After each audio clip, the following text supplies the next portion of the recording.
నమస్తే. Welcome to red TV. So, ప్రస్తుతం అసెంబ్లీలో జరిగిన వివాదం గురించి చూసుకుంటే వైఎస్ జగన్‌తో సహా ఎమ్మెల్యేలు, ఎమ్మెల్సీలు వాకౌట్ చేశారు అని చెప్పి మనకొక వార్త అయితే వినిపిస్తుంది. అయితే ఎందుకు? జస్ట్ ప్రతిపక్ష హోదా కోసమే ఇలా వాకౌట్ చేశారా? లేకపోతే నెక్స్ట్ అంటే బాయ్‌కాట్ చేయకముందు ఎందుకు వాకౌట్ చేశారు అని చెప్పేసి అయితే ఒక విమర్శ అయితే వినిపిస్తుంది. అండ్ ఇంకొకటేంటంటే అంటే అసెంబ్లీకి రావట్లేదు వైఎస్ జగన్ ఎమ్మెల్యే హోదాలో అని చెప్పేసి ఇదొక విషయం నడుస్తుంది. అయితే దీన్ని అంటే ఆయనని అనర్హత వేటు వేస్తారేమో అని చెప్పేసి ఈ భయంతో వచ్చి ఇలా ఒక సమస్యను సృష్టించారా అని చెప్పేసి కూడా మాట్లాడుతున్నారు. అయితే దీని గురించి మనతో పాటు మాట్లాడడానికి మాజీ హోంమంత్రి మైసూర్ రెడ్డి గారు ఉన్నారు. ఆయనతో మాట్లాడదాం. నమస్తే sir. Sir, YS Jaganmohan Reddy మాజీ ముఖ్యమంత్రి. కానీ ఇప్పుడు ఎమ్మెల్యే హోదాలో అసెంబ్లీకి రావట్లేదు అని చెప్పేసి చాలా విమర్శలున్నాయి. అయితే ఇవాళ వచ్చినట్టుగానే ఒక 10 నిమిషాల్లో ఒక గందరగోళం సృష్టించి, ఒక పక్క గవర్నర్‌ని కూడా ఆయన ప్రసంగాన్ని అడ్డుకుంటూ ఒక గందరగోళం అయితే సృష్టించారు. దీన్ని ఎలా చూడొచ్చంటారు సార్? 10 నిమిషాలుండి వాకౌట్ చేసేసారు అసెంబ్లీ నుంచి. ఇప్పుడు ఆయన గత సమావేశాలన్నీ బాయ్కాట్ చేసినామని చెప్పారు. బాయ్కాట్ చేసినారు. అవి 60 రోజులు అటెండ్ కాకపోతే గనక అనర్హత వేటు పడుతుంది, సభ్యత్వాలు పోతాయి. కాబట్టి ఈ బార్ అటెండ్ అయ్యారు. అనర్హత వేటు తప్పించుకునే దానికోసం అటెండ్ అయ్యారు. అటెండ్ అయిన తర్వాత వాకౌట్ చేసిన దానికి కారణం ఏమని చూపించారంటే, స్పీకర్ స్పీచ్ మీద ఎవరైనా అడ్డుకుంటుంటారు, గవర్నర్ స్పీచ్ ఎవరైనా అడ్డుకుంటా అంటారు. అడ్డుకున్న తర్వాత వాకౌట్ కూడా చేస్తారండి. వాకౌట్ చేసినాక మళ్ళీ గవర్నర్ స్పీచ్ అయిపోయినాక అటెండ్ అవుతారు. జనరల్ గా జరిగే ప్రొసీజర్ అది. కాకపోతే ఇక్కడ వాకౌట్ చేసి వెళ్ళిపోయినారు. ఆయన బాయ్కాట్ అనే మాత్రం అనలేదు. రేపు శాసనసభ్యులు అటెండ్ కావచ్చు కావాలనుకుంటే. లేదు మరి అతని ప్రోగ్రాంలు బట్టి చూస్తే రేపు పులివెందులలో సమావేశం ఉంది శాసనసభ్యులతో. వాళ్ళకు దిశా నిర్దేశం చేస్తానని చెప్పి అక్కడ పులివెందుల్లో శాసనసభ సమావేశం ఏర్పాటు చేసుకున్నారు. పోతే మళ్ళీ అక్కడి నుంచి బెంగళూరుకి వెళ్ళిపోతున్నారు. అంటే హాజరయ్యే ఉద్దేశం లేదని అనుకోవాల్సిందే. ఖచ్చితంగా మరి శాసనసభ్యులు హాజరవుతారా లేదా అనేది రేపైతే హాజరు కాలేరు. మరి తర్వాత ఏమన్నా హాజరవుతారో లేదో అది వారి అభిష్టము. ఈ చెప్పిన కారణం ఏదైతే ఉందో, వాకౌట్ చేసేదానికి చెప్పిన కారణం అది సబబైన కారణం కాదు. ఎందుకంటే ప్రతిపక్ష హోదాకు శాసనసభ నియమావళి ప్రకారము 1/10 ఆఫ్ ది హౌస్ నంబర్ ఉండాలి. 1/10 లేదు, ఆయనకు 11 సీట్లే ఉన్నాయి. కాబట్టి శాసనసభ పక్ష నాయకుడుగా, ప్రతిపక్ష శాసనసభ నాయకుడుగా ఎవరు కూడా నియమించలేరు. అవి నియమాలలో లేనప్పుడు ఎలా నియమిస్తారు? అటువంటిది పట్టుకొని నన్ను నియమించలేదు అని చెప్పుకోవటం అనేది కేవలం అసెంబ్లీ సమావేశాలు తప్పించుకునే దానికోసమే. అసెంబ్లీ సమావేశాలు ఎందుకు తప్పించుకుంటున్నారంటే, వీరికి ఉండే స్ట్రెంగ్త్ 11, మిగతా సీట్ అన్ని కూటమికే వచ్చినాయి. కూటమికే వచ్చినప్పుడు కూటమిలో గత ప్రభుత్వంలో జరిగిన చెడులు కానీ వాటిని గురించి ఎక్కువ లేవనెత్తారు. ఇది సహజంగా ప్రతి శాసనసభలోనూ జరుగుతుంది. అధికార మార్పిడి జరిగినప్పుడు అంతకుముందు పరిపాలించిన పార్టీని గురించి ఏ ఒక్క సమస్యలు లేవనెత్తి అడుగుతుంటారు అధికార పక్షం వాళ్ళు. ఇవన్నీ అడిగితే దానికి జవాబు చెప్పుకోలేని పరిస్థితి ఉంది. కాబట్టి ఎదుర్కొనే పరిస్థితి, జవాబని నేను అనడం లేదు, ఎదుర్కొనే పరిస్థితి లేదని దానికి ఈ కారణం అయితే చూపిస్తున్నారు. ఇది సరైన కారణం కాదు. ప్రజలు ఇచ్చిన తీర్పును అగౌరవపరచడమే. ప్రజలు 11 మంది శాసనసభ్యులను ఇచ్చినారని అంటే శాసనసభ ప్రతిపక్ష హోదా కూడా లేకుండా చేసినారు అని అంటే ఆయన పాలన పట్ల విసుగు చేసినట్లే. అటువంటిది దాన్ని గుర్తించాలా. ఇప్పుడు మొన్న ఒక 2 విషయాల మీద ఆయన హంగామా సృష్టించారు. ఏది ఒకటి, వల్లభనేని వంశీని అక్రమంగా అరెస్ట్ చేశారు అని. అది శాసనసభ సమావేశాలు జరుగుతున్నాయి కాబట్టి ఆ ప్రశ్నను లేవనెత్తడానికి అవకాశం ఉంది కదా. అక్రమంగా అరెస్ట్ చేసినారని వాదించవచ్చు కదా శాసనసభలో. తర్వాత మిర్చి యార్డ్లో సరే కరెక్టా కాదా ఆయన చేసిన పని అనేది ఈ విషయం గురించి కూడా మాట్లాడినచ్చు. మద్దతు ధర ఆ, తక్కువ ఉంది అవును. అని చెప్పి మాట్లాడేదానికి అవకాశం ఉంది. అటు రైతుల పక్షాన మాట్లాడి ఉండొచ్చు, అటు పార్టీ నాయకుడి గట్ట జరిగినది గురించి కూడా అన్యాయం అని లేవనెత్తి మాట్లాడచ్చు.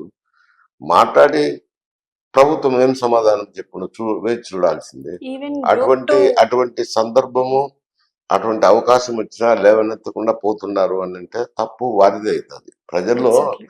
రాంగ్ మెసేజ్ పోతుంది. నేను ఎగ్జాక్ట్లీ. అనటం కాదు, ప్రజల్లో రాంగ్ మెసేజ్ పోతుంది. ఖచ్చితంగా. ఎందుకంటే ఇప్పుడు ఆల్రెడీ గ్రూప్ 2కి సంబంధించి ఒక ధర్నా అయితే చేస్తున్నారు విద్యార్థులు. దీన్ని కూడా అంటే లెక్క చేయకుండా అసలు ప్రతిపక్ష హోదాలో కావాలి అని అనుకున్నప్పుడు ఇలాంటి విషయాల మీద మాట్లాడకుండా డైరెక్ట్ వాళ్ళకి ప్రతిపక్ష హోదా కావాలి అని చెప్పేసి ఇలా గొడవ చేయడం వెనుక ఏముందంటారు అసలు ప్లాన్? అదే ప్లాన్ ఏం లేదు, ఎదుర్కొనే సత్తా లేకనే వెళ్ళిపోతున్నారు. ఎందుకంటే గ్రూప్ 2 అభ్యర్థులకు బయట అయితే మాట్లాడుతున్నారు కదా, గ్రూప్ 2 అభ్యర్థులకు తెలుగుదేశం పార్టీ అన్యాయం చేస్తుంది, కూటమి ప్రభుత్వం అన్యాయం చేస్తుంది అని చెప్పి మాట్లాడుతున్నారు. ఆ మాట్లాడే అంశాన్ని శాసనసభలో లేవనెత్తొచ్చు కదా, సరైన సమయం కదా. అదైనా కానీ ఏ సమస్య అయినా శాసనసభలో ప్రస్తావించేదానికి వారికి అవకాశం ఉంది. శాసనసభ ప్రతిపక్ష నాయకుడుగానే కాదు, మిగతా వివిధ రూపాల్లో నోటీసులు ఇచ్చి లేవనెత్తి వాళ్ళను ప్రభుత్వాన్ని ఇరుకుని పెట్టే విధంగా మాట్లాడచ్చు. అది చేయకుండా వెళ్ళిపోతున్నారంటే ఎదుర్కొనే సత్తా లేకనే పోతున్నారనే మెసేజ్ ప్రజలు లేకపోతుంది. సార్ కానీ మాకు టైము తక్కువగా ఇస్తున్నారు. మేము సమస్యలని ఎక్స్‌ప్లెయిన్ చేయలేకపోతున్నాము. మాకు ప్రతిపక్ష హోదా ఉంటేనే మేము మా సమస్యల్ని, ప్రజల సమస్యల్ని ముందు పెడతాము అని చెప్పేసి అంటున్నారు. దీని గురించి ఎట్లా అంటే మీరు మాట్లాడితే కదా ఇస్తారో లేదో తెలిసేది. మీరు మాట్లాడేది మాట్లాడకుండానే ఇన్ని రోజులు బాయ్కాట్ చేసినారు. ఇప్పుడు గవర్నర్ ప్రసంగం మీద లోటుపాట్లు ఎత్తి చూపించేదానికి అవకాశం ఉంది. అది అది వదులుకొని వెళ్ళిపోతున్నారు. మీరు మాట్లాడి మాకు అవకాశం ఇవ్వలేదంటే అది ప్రజలు ఎవరైనా కానీ ఆలోచన చేస్తారు, విచక్షణ చేస్తారు. మీరు మాట్లాడకుండానే మాకు సమయం కేటాయించలేదు, వెళ్ళిపోతాము, ప్రతిపక్ష హోదా ఇవ్వలేదు అని వాకౌట్ చేయడం రాంగ్ మెసేజే పోతుంది. అంటే ఓకే. నువ్వు వాళ్ళను శాసనసభలో వాళ్ళను ఎదుర్కోలేకపోయినారు అనేది వస్తుంది, అంటే పారిపోయినారని అర్థం వస్తుంది ఒక రకంగా. అంటే ఇప్పుడు తెలంగాణ మాజీ ముఖ్యమంత్రి కేసీఆర్ కూడా అసెంబ్లీకి వెళ్ళడం లేదు. సో దాని వల్ల అంటే అది ఏమైనా ఇన్‌ఫ్లూయెన్స్ వైఎస్ జగన్ మీద ఉంది అంటారా? ఇప్పుడు కేసీఆర్ అంటే ఒక్కడు వెళ్ళడం లే, మిగతా శాసనసభ్యులు అయితే వెళ్తున్నారు కదా, ఆయన ఒక్కడే వెళ్ళటం లేదు. వెళ్ళిన దాని మీద కూడా వాళ్ళు కూడా ఇక్కడ తెలంగాణ శాసనసభలో కూడా ప్రతి నిత్యము విమర్శిస్తున్నారు కదా, శాసనసభకు రాకుండా ఇంట్లో కూర్చున్నాడని. అది తప్పే, అతనిది కూడా తప్పే అవుతుంది. 10 సంవత్సరాలు ముఖ్యమంత్రిగా ఉన్న వ్యక్తి శాసనసభ నాయకుడై ఉండి కూడా శాసనసభకు రాకుండా పోవడం అనేది ప్రజలను అవమానపరిచింది. సరే అసలు ఎందుకు? అంటే ఇప్పుడు అసెంబ్లీకి ఇప్పుడు ఇటు మాజీ ముఖ్యమంత్రి కేసీఆర్ అయినా, అటు మాజీ ముఖ్యమంత్రి వైఎస్ జగన్ అయినా ఇలా బైకాట్ చేయడం వల్ల ఖచ్చితంగా రాంగ్ మెసేజే పోతుంది. కానీ ఎలా అసలు వాళ్ళు ఈ ఆప్షన్ ఎందుకు తీసుకుంటున్నారంటారు? అసెంబ్లీలో ఎదుర్కోలేకనే. ఇప్పుడు వాళ్ళు గతంలో పరిపాలించినారు, వైఫల్యాలు ఉన్నాయి, మాట్లాడుతున్నారు కదా. కూటమి ప్రభుత్వంలో ఉండే వాళ్ళైతేనేమి, ఇక్కడ కాంగ్రెస్ ప్రభుత్వంలో ఉండే వాళ్ళైతేనేమి ఈ మాట్లాడుతూనే ఉన్నారు కదా. మాట్లాడినప్పుడు అవి ఎదుర్కొనే శక్తి లేకపోయి పోలేకున్నారు, అంతే, అంతకంటే మించి ఏముంది. ఇప్పుడు ఇదొక ప్లాన్ అనుకోవచ్చు అంటారా? ఇంకొక 60 రోజులు ఇక ఇప్పుడు ఆల్రెడీ హాజరేసుకున్నారు వైఎస్ జగన్ వచ్చినట్టుగా. ఇంకో 60 రోజులు ఇక విస్మరించినట్టే అసెంబ్లీ సమావేశాలు. ఉండొచ్చు, అది కూడా ఉండొచ్చు. ఇప్పుడు 60 రోజులు అనేది నిబంధనల ప్రకారం 60 రోజులు కంటిన్యూస్ గా ఆబ్సెంట్ అయితే అనర్హత వేయబడుతుంది. ఇప్పుడు అటెండెన్స్ చేసినారు, పోయినారు, వాకౌట్ చేసినారు, ఇంకా మళ్ళీ 60 రోజులు పోనవసరం లేదు. పోకుండా కానీ ఆయనకు అనర్హత పెట్టి రాదు. మళ్ళీ 60 రోజుల తర్వాత అటు చేయొచ్చు, చేయరని నేను అనుకుంటా, కూడా చేయొచ్చు అంటారు. ఓకే. అంటే సార్ ఇంతకు పూర్వం కూడా అంటే తక్కువగా ఉన్నా కూడా అంటే ఎన్టీఆర్ హయాంలో ఉన్నప్పుడు తక్కువ హోదా ఉన్నప్పుడు కూడా ప్రతిపక్ష హోదా ఇచ్చేవారు, మాట్లాడడానికి టైం ఇచ్చేవారు అనేసి అంటున్నారు కొంతమంది ఈ వైఎస్ఆర్సీపీ వాళ్ళే. అది వాళ్ళకు ప్రొసీజర్స్ తెలియదు, గత అసెంబ్లీ సమావేశాల అవగాహన కూడా లేదు. ఇప్పుడు పి జనార్దన్ రెడ్డి గారు కాంగ్రెస్ పార్టీ తరపునే ఉన్నారు, ఆయనకు తగు నెంబర్ రాలేదని చెప్పి ప్రతిపక్ష హోదా ఇవ్వలే. ఓకే. జనార్దన్ రెడ్డి గారు ఏమో ఫైట్ చేస్తున్నారు కదా, అవి 30 మంది శాసనసభ్యులతోనే ఫైట్ చేస్తున్నారు.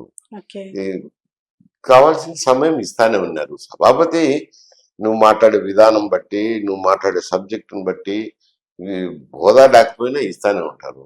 ఒక ఇండివిజువల్ శాసనసభ్యుడు ఒక నోటీస్ ఇచ్చిన తర్వాత దాంట్లో పాయింట్ ఉంటే గనక రిక్వెస్ట్ చేస్తాం, ఇంకొక 5 నిమిషాలు ఇవ్వండి అంటే ఇస్తారు. జనరల్ గా పార్లమెంట్ అయినా ఇస్తారు, లోక్సభలో ఇస్తారు, రాజ్యసభలో ఇస్తారు, ఈడైనా ఇస్తారు, కౌన్సిల్ అయినా ఇస్తారు, ఎక్కడైనా ఇస్తారు. ఎందుకంటే మరి డిక్టేటర్ గా వ్యవహరించలేడు కదా శాసనసభాపతి. రైట్. అంటే ఇదంతా ఇప్పుడు ఒక ప్రతిపక్ష హోదా కోసమే వీళ్ళు పోరాడుతున్నారు గానీ, ప్రజల కోసం పోరాడే ఆలోచన అయితే లేదు అంటారు. ప్రతిపక్ష హోదా అనేది సొడ్డు, ఎవరనేది తెలుసు. కానీ ఒక బహానా. అసెంబ్లీని ఫేస్ చేయలేక వెళ్ళిపోతున్నారు అంట. Okay. Okay sir. Thank you. So, so చూసారు గదా! మైసూర్ రెడ్డి గారు చెప్తున్నట్టుగా అంటే ప్రతిపక్ష హోదా కోసం ఇలాంటి అంటే అది రాదు అని తెలిసి కూడా, అది ఇవ్వరు అని తెలిసి కూడా అసలు ప్రజలు ఇవ్వని ఒక ప్రతిపక్ష హోదా కోసం వీళ్ళు పోరాడుతున్నారు అంటే, అంటే ప్రజల సమస్యల మీద మాట్లాడాల్సింది పోయి, మాట్లాడితే ఒకవేళ ఖచ్చితంగా టైం ఇస్తారు. అంటే 2, 3 నిమిషాలే గాదు, ఎక్కువ టైం అయినా ఇవ్వడానికైనా వాళ్ళు సిద్ధంగా ఉంటారు. కానీ ఇక్కడ ఏం జరుగుతుంది? అసలు అధికార పక్షాన్ని ఎదుర్కోలేకనే ఇప్పుడు ప్రతిపక్షం అధికార పక్షం కోసం అంటే దీని కోసం పోరాడుతున్నారు అని చెప్పేసి అంటున్నారు. సో చూద్దాం మరి నెక్స్ట్ రేపటి నుంచి అయితే ఆయనకి వేరే షెడ్యూల్ ఉంది వైఎస్ జగన్ కి. మరి ఇంకా నెక్స్ట్ ఎలా వెళ్తారు ఆయన? మరి 60 రోజుల తర్వాత మళ్ళీ వచ్చి అటెండెన్స్ వేసుకుంటారా అనేది ఖచ్చితంగా ఎదురు చూడాల్సిందే.